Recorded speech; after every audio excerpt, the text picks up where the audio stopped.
We're in the PyTest cookbook, Docker to go. We're going to look at the Python CRUD with Postgres, PgAdmin, and Adminer. The repo is in the links, and we're using this one here, and I've got it open up in VS Code. I have my Docker desktop running. Make sure you have that. So let's just get it up and running and logging in before we explain everything.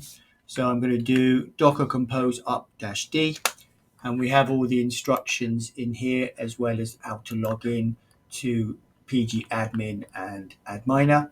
That's up and running. Let's have a look at Docker desktop. They're all up and running here. So the first thing we need to do is go to, as it says in the instructions, localhost 5050. And sometimes it can take just a little while for the Postgres container to come up. So just sort of give it a minute or two, or a minute. There, we can see it circling now.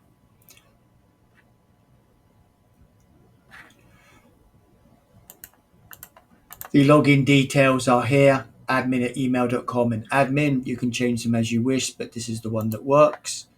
So if I come in here, admin@email, admin, login. There, that's good. What we'll need to do is to register the server. So we go here, register, and I've made it easy. Everything is Postgres.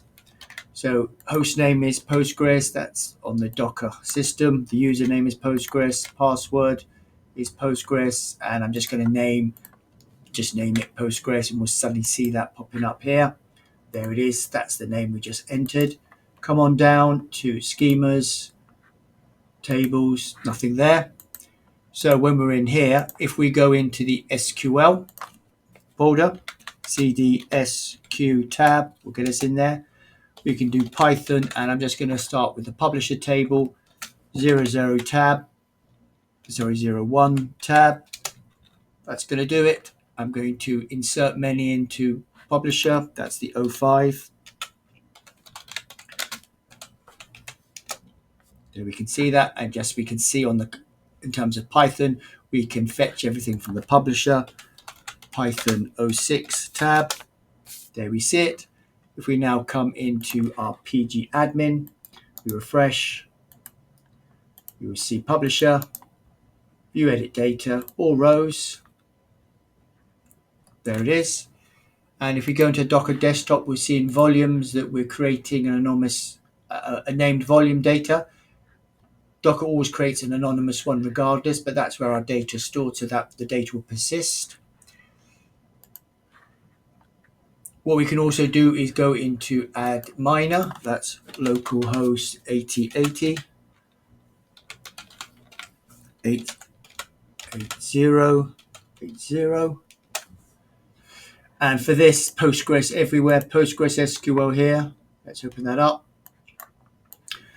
Postgres for the DB, Postgres for the username, Postgres for the password, Postgres for the server, Postgres for the database. If we log in there, we will suddenly see that we have our tables.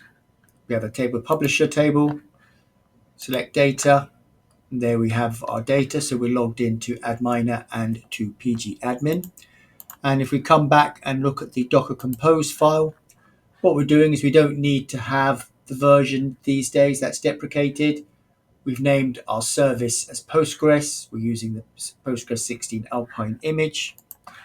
Environment, we're setting obviously the DB user and password to Postgres. The ports, we're using a named volume. You can use a bound volume, and that will put the folders in here, and it'll be stored in the local project.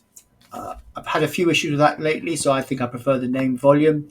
PgAdmin, downloading almost the current version, and we've got our environment variables, port 5050, Adminer 8080, and we're naming our volumes. We have a data volume that we've been using up here to persist our data for PgAdmin.